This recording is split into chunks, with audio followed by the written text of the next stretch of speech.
Essa tarde ouviremos a exposição da doutrina bíblica sobre a revelação especial que nós confessamos no artigo 2 da Confissão Belga. Por isso faremos inicialmente a leitura desse artigo, destacando principalmente a parte final do artigo que trata sobre a revelação especial. Está no nosso boletim. Artigo 2. Como Deus se faz conhecido a nós. Nós o conhecemos por dois meios. Primeiro, pela criação, preservação e governo do universo, exposto aos nossos olhos como o mais magnífico dos livros, no qual todas as criaturas, grandes e pequenas, são como as muitas letras que nos levam a reconhecer claramente os atributos invisíveis de Deus, assim o seu eterno poder, como também a sua própria divindade. Como nos diz o apóstolo Paulo em Romanos, capítulo 1, versículo 20. Todas essas coisas são suficientes para convencer os homens e torná-los indesculpáveis. Segundo, ele se faz mais clara e plenamente conhecido através da sua santa e divina palavra, tanto quanto para nós é necessário nesta vida, para a sua glória e nossa salvação. Agora vamos ao texto da pregação na primeira carta de Pedro, capítulo 1, versículos 22 a 25.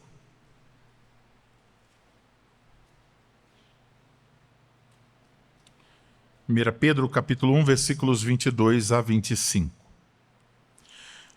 Tendo purificado a vossa alma pela vossa obediência à verdade, tendo em vista o amor fraternal não fingido, amai-vos de coração uns aos outros, ardentemente, pois fostes regenerados não de semente corruptível, mas de incorruptível, mediante a palavra de Deus, a qual vive e é permanente. Pois toda a carne como a erva, e toda a sua glória como a flor da erva. Seca-se a erva e cai a sua flor. A palavra do Senhor, porém, permanece eternamente. Ora, esta é a palavra que vos foi evangelizada. Até aí a leitura da palavra do Senhor. Vamos orar mais uma vez.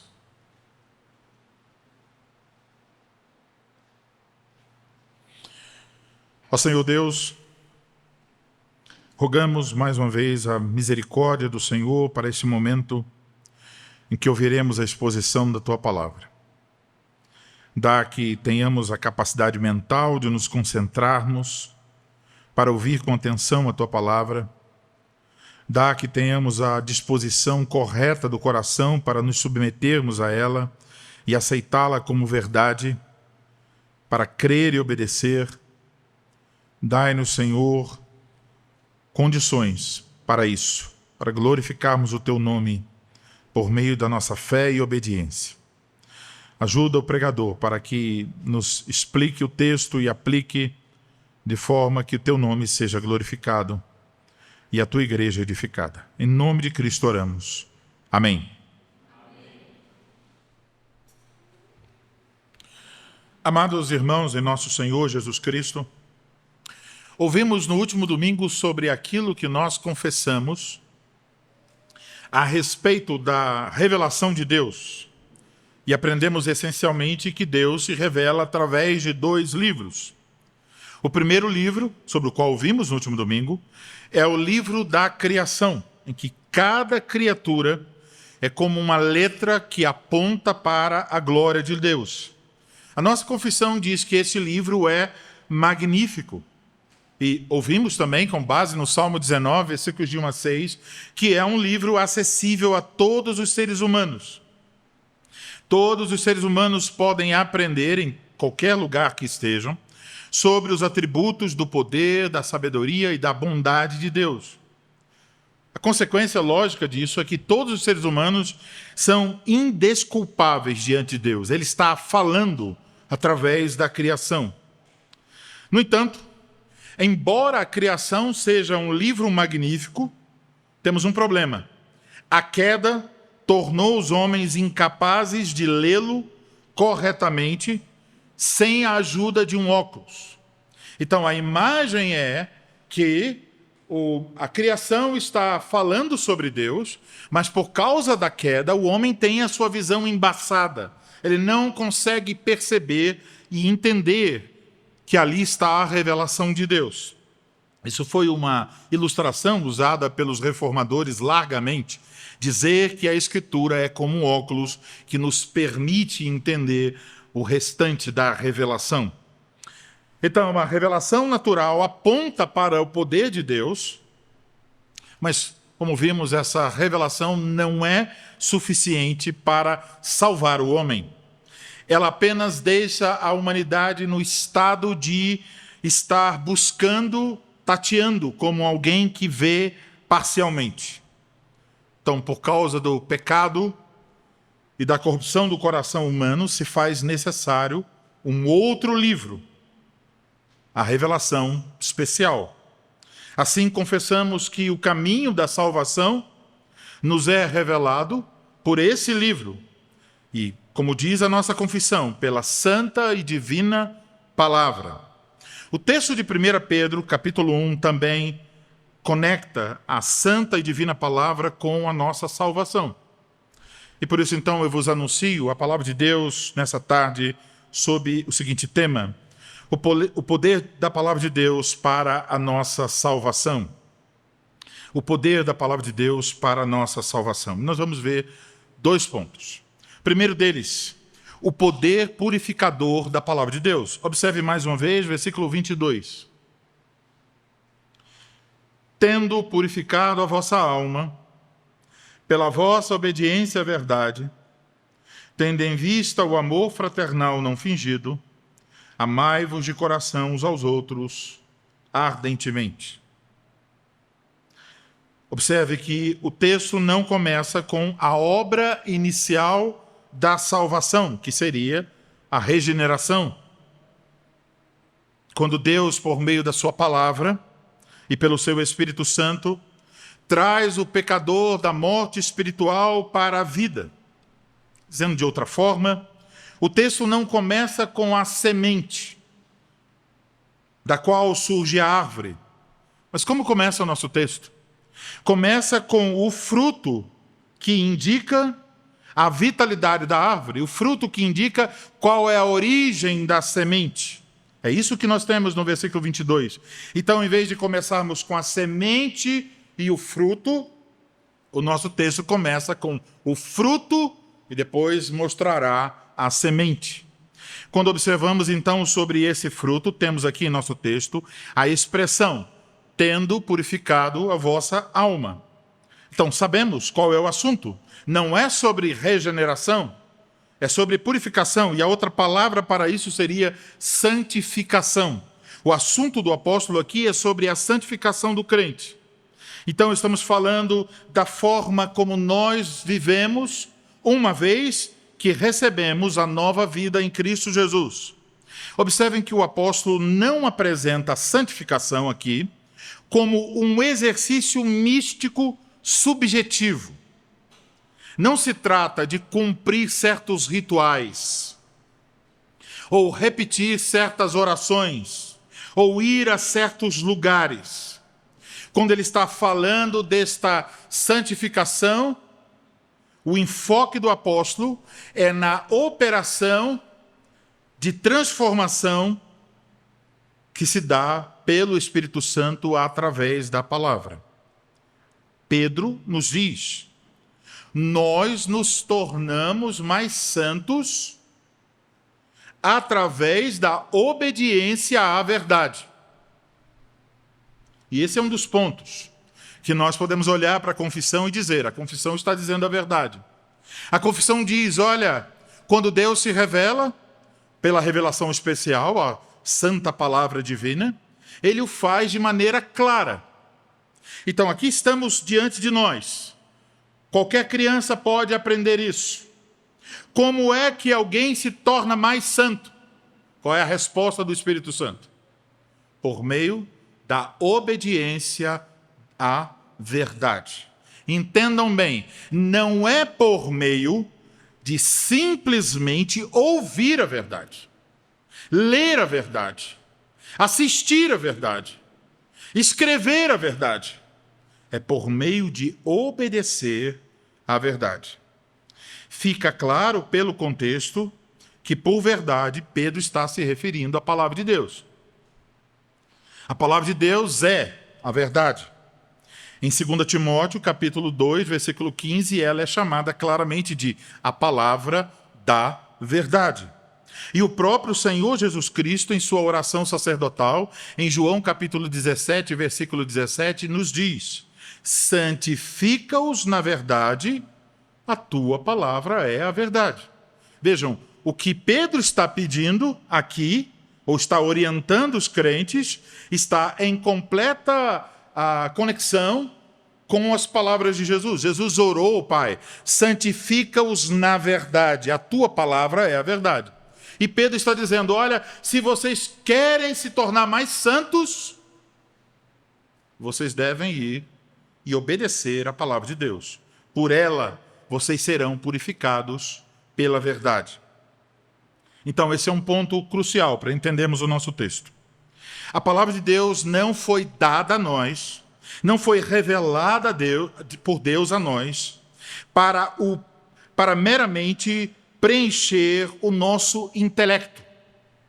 Ela não foi dada para satisfazer as nossas curiosidades. Talvez você tenha certas curiosidades. E fazemos essas perguntas e até conversamos sobre elas. Mas a Escritura não está muito preocupada em responder algumas dessas perguntas. Ela não foi dada com este fim, mas ela foi dada para a nossa salvação. É o que o texto diz. Ela é o genuíno leite espiritual, através do qual nos é dado o crescimento para a salvação. É o que diz os versículos logo a seguir, 1 Pedro 2, versículo 2. Então, na medida em que somos expostos à palavra de Deus, nós somos expostos à verdade. Quer dizer, Deus começa a nos ensinar como tudo é e como tudo deve ser, conforme a vontade dele. Por exemplo, quando somos purificados pela verdade, Deus nos diz como deve ser o casamento, como deve ser a criação dos nossos filhos, como deve ser a vida de comunhão na igreja de Cristo, como deve ser o exercício dos ofícios. Então devemos pensar, para cada assunto da vida, fora da igreja, na igreja, há em nosso mundo 1000 mentiras. 1000. E eu estou sendo econômico. Se você, por exemplo, pesquisar sobre masculinidade, você descobrirá que, por exemplo, há páginas no Instagram que colocam no plural masculinidades. Se você está procurando e talvez não está atento, de repente você está com uma página que está dizendo a você que existem vários tipos de masculinidade. Por isso está no plural. Você pode ser uma pessoa que não é hétero e ser masculino.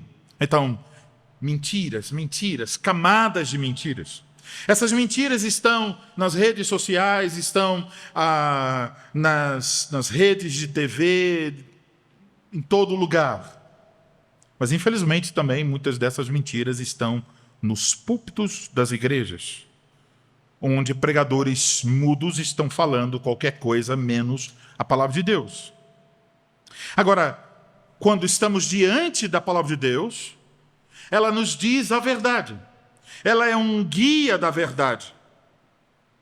Agora, pense o seguinte: quando você está sendo exposto à verdade, a palavra de Deus, a verdade vem até você, que tipo de mudança vai ocorrer? Quando nós somos purificados das imundícies desse mundo e das imundícies do nosso próprio coração? Quando a verdade nos purifica, o que muda? Pense sobre isso. Quando a verdade nos purifica, o que muda?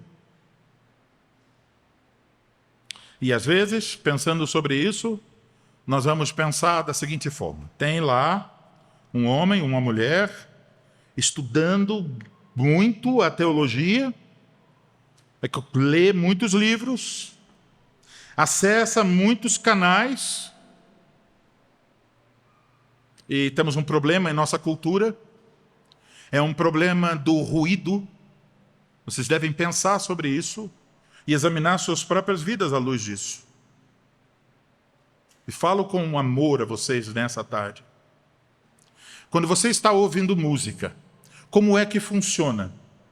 Poderíamos perguntar para quem realmente entende do assunto. Mas eu sei uma coisa. Eu sei que tem as notas, com vários tempos. Tivemos aulas sobre isso. Compasso, não é? E às vezes entre as notas existe uma coisa chamada pausa.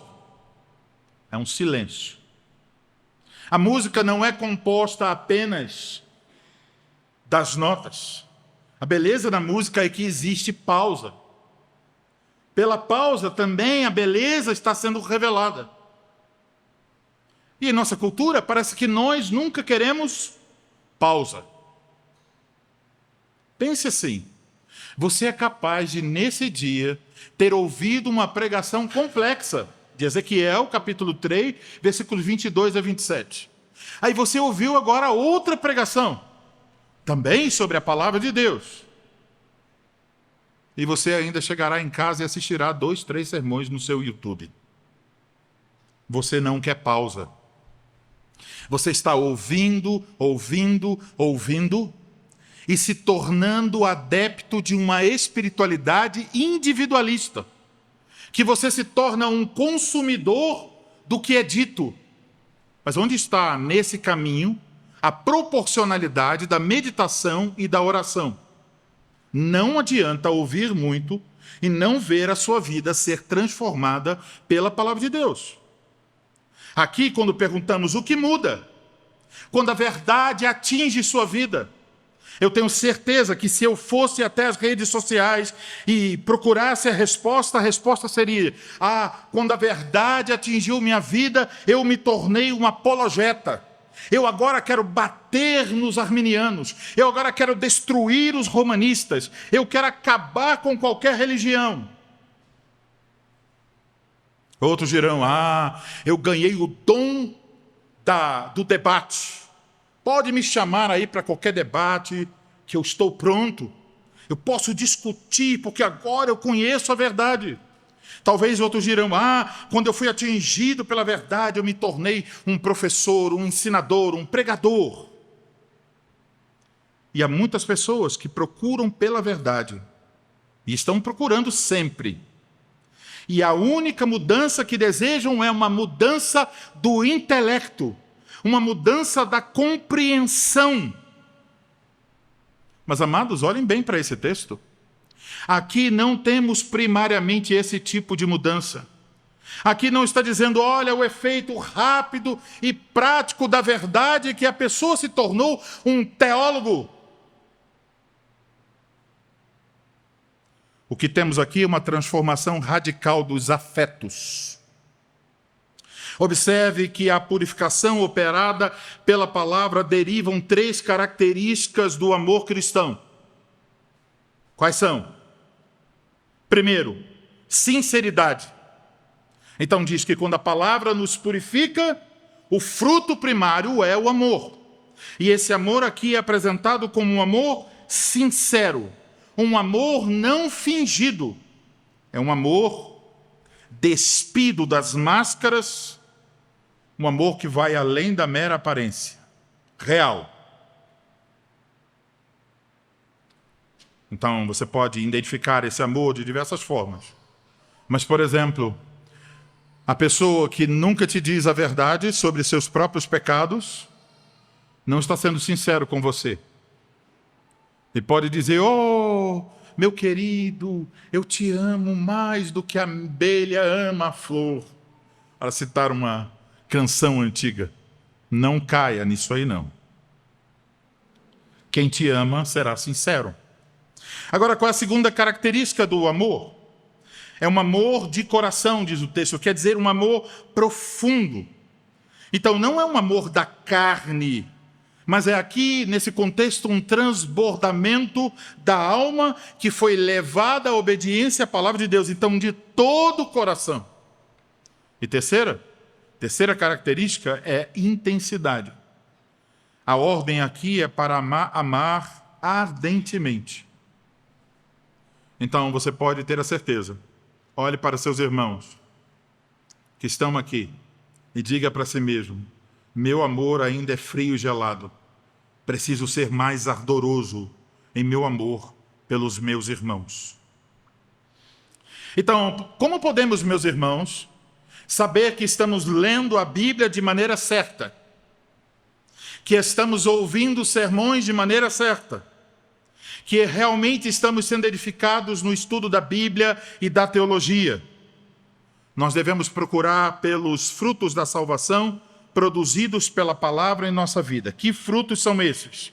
Um amor sincero, profundo e ardente. Então, pergunto a vocês: vocês têm crescido para a salvação? A cada pregação, ou em suas leituras bíblicas diárias, ou em seu estudo teológico, a sua alma tem sido purificada pela palavra de Deus? E você pode ver isso com clareza em sua própria vida? Você ama, sinceramente, profundamente e ardentemente a seus irmãos? Amados irmãos, o objetivo da santa e divina palavra é nos conduzir a Cristo. É nos tornar parecidos com Ele. É nos unir em amor a Ele, cabeça, e ao seu corpo, sua igreja. Se esse fruto está ausente, algo está errado em nossa leitura da Bíblia, em nosso estudo e em nosso ouvir de pregações. Se você não pode ver amor real, sincero, profundo e ardente em sua vida, pare de ouvir pregações. Vá orar. Vá pedir misericórdia. Vá pedir graça a Deus para que seu coração obedeça ao que você já tem ouvido. Agora, quando esses frutos já estão completamente ausentes na vida de alguém, quando alguém olha para cima, para baixo, para o lado, para a direita e esquerda e não consegue ter certeza sobre esses frutos em sua vida, também não pode ter certeza de uma outra coisa que torna o assunto ainda mais sério. Não pode ter certeza sobre sua própria regeneração. Isso quer dizer, tal pessoa talvez ainda esteja morta em seus delitos e pecados. Isso nos leva ao segundo ponto, versículo 23 ao 25, leiamos.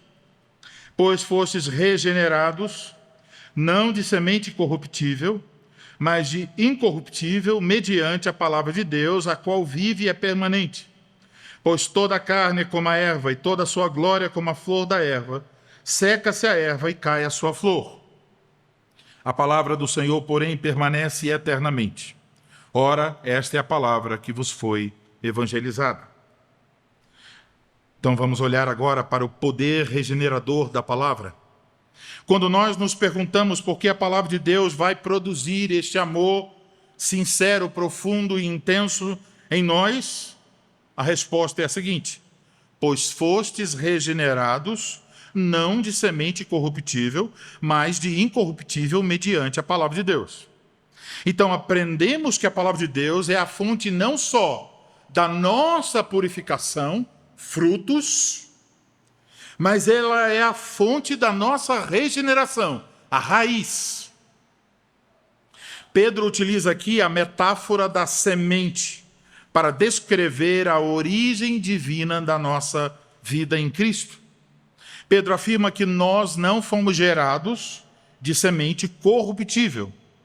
A semente aqui é a semente humana. A semente corruptível da reprodução natural, oriunda de Adão. Então está falando da genética, da finitude, da morte que nós herdamos de Adão por causa da queda dos nossos primeiros pais. Assim, todos nós, a princípio, estávamos sob a semente corruptível. Estávamos mortos em nossos delitos e pecados. Mas Pedro diz que aconteceu algo. Nós fomos regenerados. Nós recebemos uma nova vida. E esta nova vida é oriunda de uma semente incorruptível. Essa semente é a palavra de Deus, que nos foi evangelizada, diz Pedro. E essa semente nos comunica a vida eterna. Portanto, o meio ordenado para trazer pecadores da morte para a vida é este: a palavra de Deus, que vive e é permanente. E isso, meus irmãos, oferece um consolo inabalável, porque significa que nós não estamos mais vinculados ao primeiro Adão, a semente corruptível. Estamos vinculados ao segundo Adão, a semente incorruptível. A nossa identidade como seres humanos não está mais vinculada à morte e decomposição, mas à vida que permanece. Nós fomos regenerados. Então, diante da morte física, o crente possui a segurança de que ele foi gerado por um princípio vital que nos torna participantes da eternidade de Deus. A nova vida que nós recebemos em Cristo é imperecível, permanente, eterna. Não há como perdê-la, não há como vê-la morrer. A semente através da qual vivemos é permanentemente viva, então não podemos morrer mais. Ela é poderosa e eficiente para nos manter vivos em Cristo Jesus. Isto é a semente incorruptível, a palavra de Deus. Agora, para provar essa afirmação de que a palavra de Deus permanece, ela tem um efeito permanente, Pedro recorre em nosso texto a Isaías 40, onde há um contraste entre a transitoriedade da vida humana e a perenidade, da palavra perene, crianças, que significa eterno, a perenidade da glória de Deus, a perenidade divina. Deus é eterno. Enquanto a glória humana é aqui como a flor da erva que existe hoje, mas amanhã, com o sol, com o vento, a chuva, ela murcha, ela seca, ela cai. Isso é a vida humana, passageira. Mas a palavra de Deus permanece. E tudo que está vinculado à semente corruptível da natureza humana é transitório. Certamente passará. Toda a glória dos homens, todas as construções, todos os feitos, toda a beleza, tudo que os homens fazem, passará. Mas quem recebeu a semente incorruptível, a nova vida em Cristo, a regeneração pela palavra de Deus, uma vez que essa semente não pode morrer ou decompor-se, mas é viva e permanente, tal pessoa vive e permanece. Nisso se encontra a segurança da nossa salvação. Vejam, irmãos, a razão da nossa salvação é Cristo Jesus, que morreu, ressuscitou, subiu aos céus para a nossa salvação. Ele é a causa da nossa justificação e da nossa salvação eterna. Mas agora perguntamos como Deus comunica a nós essa salvação eterna, a pecadores que estavam espiritualmente mortos. Ele faz isso através da sua santa e divina palavra. Através da palavra, como diz a confissão belga, ele se faz mais clara e plenamente conhecido a nós. Mas essa revelação pela palavra não é para ocupar meramente a nossa mente. Deus se faz conhecido pela sua palavra, como diz a confissão, tanto quanto para nós é necessário nesta vida para a sua glória e a nossa salvação. Então, o que Deus revelou? Aquilo que é necessário. A Bíblia não é um livro de teologia para explicar cada nuance dos decretos de Deus. A Bíblia não é um livro de ciência para explicar cada questão da criação. O interesse da revelação especial é a nossa salvação. Então, tudo que nós precisamos para a nossa salvação é dado aí. Então, há muitas perguntas que você pode fazer e você não terá uma resposta direta das Escrituras Sagradas. Talvez você diga, eu gostaria muito de saber se no novo céu, na nova terra, eu poderei chupar manga ou não, com sal ou sem sal, e coisas desse tipo. A Escritura não vai ter essa resposta para você. Mas existem coisas que a Escritura fala, e fala com clareza. Uma delas, ame seus irmãos. Você já está fazendo isso? Às vezes nós nem damos o primeiro passo para obedecer, mas queremos saber coisas inefáveis. Queremos descobrir coisas secretas.